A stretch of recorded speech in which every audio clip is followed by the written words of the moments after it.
일단 그냥 한번 또 해볼까요? 해도 될까요? 현재 함께 옵티말 BP 제 생각에 뭐 BP 하루 종일 BP만 하겠는데요?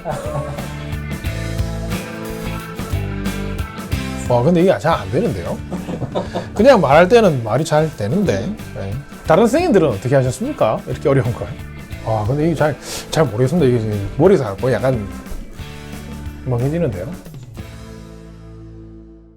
저는 뉴로 인터벤션을 하고 있는 신경과 의사 서정화입니다. 백병원 재단 내에 서울, 상계, 일산 3개 병원이 있고요. 부산에는 지금 제가 있는 부산 백병원과 그리고 해운대 백병원 이렇게 총 5개 병원이 있습니다.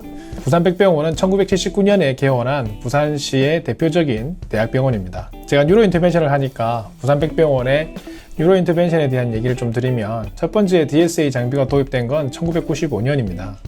그리고 2002년에 정혜영 교수님이 첫 번째 엔도바스큘라 트리트먼트를 하셨고요.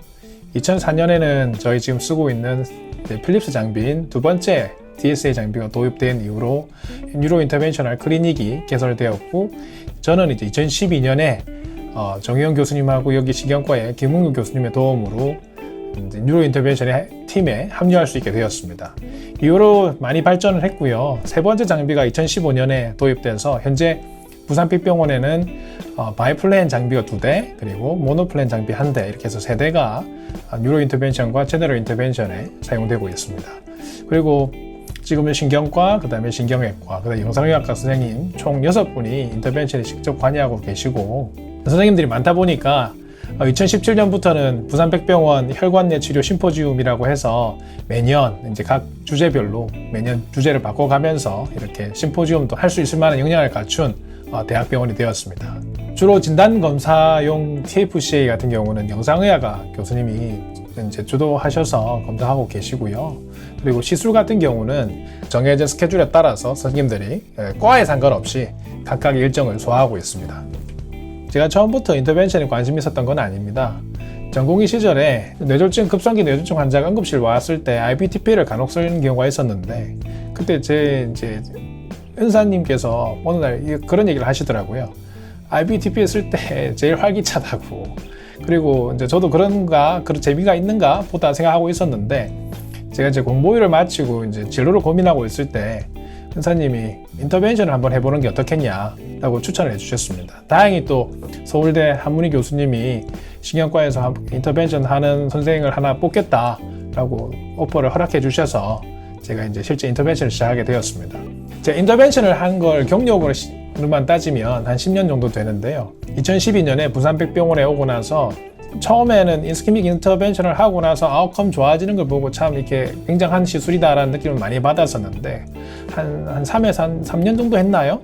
어느 날 그런 생각이 들더라고요. 재개통도 꽤 잘 되는데 재개통 했음에도 불구하고 컴플리케이션 생기는 문제가 좀 생기는 것 같았고 또 하나는 재개통까지의 과정에서 재개통만이 유일한 답이냐라는 생각도 들고 재개통하고 나서는 어떻게 매니지하는 게 맞느냐 라는 의문점이 들었습니다. 그래서 그때부터 페리 프로시저럴 매니지먼트에 대해서 관심을 좀 많이 가졌었고요. 이번에 제가 연수를 가게 되었는데 관련된 분야로 좀 가보려고 생각을 하고 있습니다.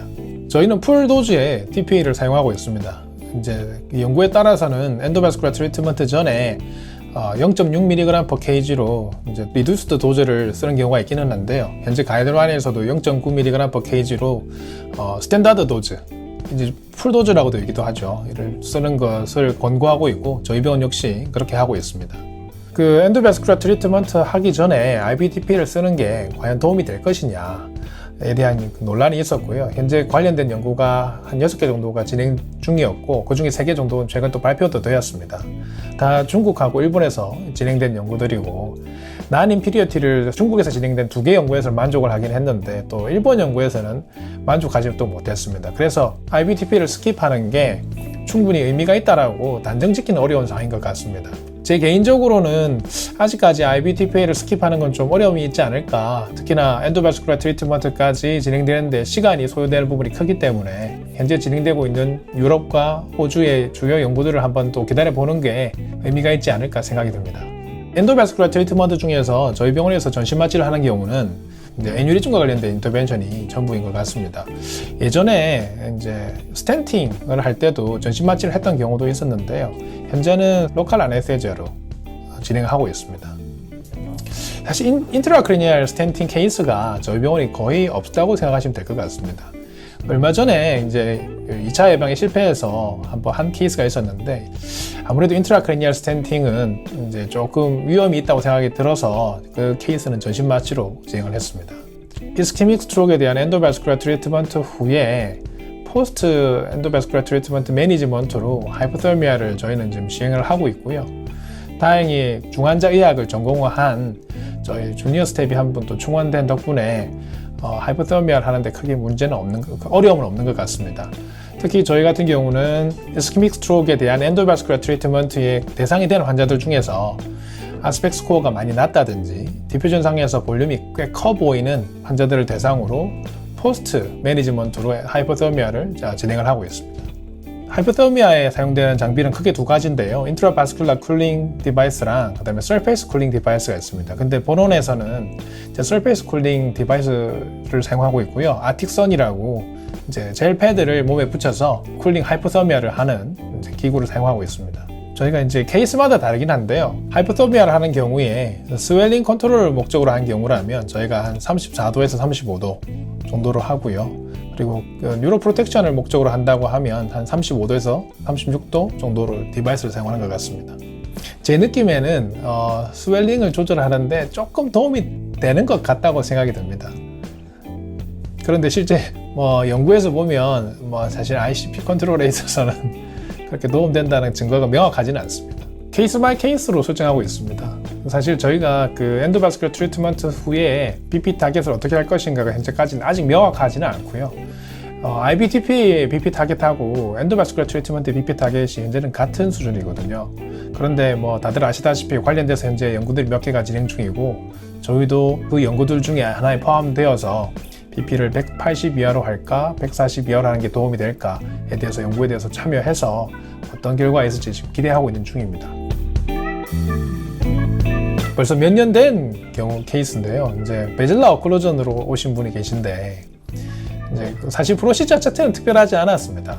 프로시저는 특별하지 않고 이제 액세스해서 리캐널레이션을 잘 시켰는데, 그분에 대한 이제 스트로크 워크업 중에 3베슬 COD가 확인이 되어서 결국은 KBG까지 하셨고요. 현재는 완전히 회복되셨는데, 부인 되시는 분이 너무 감사하다고 제가 이제 환자분에 대한 치료한 얘기를 수필로 써서 책으로 내셨더라고요.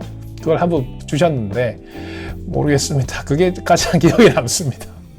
연수는 뉴저지로 갈 예정이고요. 러커스 유니버시티의 로버트 우드 존스 하스피털로 이제 이기원 교수님 밑에 가서 뉴로크리티컬 케어를 조금 공부해 볼까 합니다. 물론 이제 코로나라는 장애물이 있기는 하지만 백신 접종 완료했고요. 연수를 가기로 마음먹고 기다린 게 거의 2년 정도 되어가는 시점이라서 올해는 꼭 가야겠다는 생각이 들었습니다. 근데 현재는 다행히 여러 가지 준비가 대강 마무리되어가는 단계라서 아마 다음 달 8월쯤에는 갈 수 있지 않을까 생각하고 있습니다. 제가 신경과 의사로서 인터벤션을 하게 될 줄은 처음에는 몰랐습니다. 그런데 KSIN 많은 선생님들께서 많이 도와주시고 가르쳐 주셔서 아마 지금 이 자리에 있지 않나 생각이 듭니다. 2021년 9월부터 제가 연수를 가는데요. 제가 거기 가서 뉴로크리티컬 케어에 대해서 많이 보고 배우고 와서 여러 선생님들께 또 좋은 정보를 전달할 수 있도록 노력하도록 하겠습니다. 선생님들 모두 건강하시고요. 연수 끝난 후에 건강한 모습으로 다시 찾아뵙도록 하겠습니다. 감사합니다.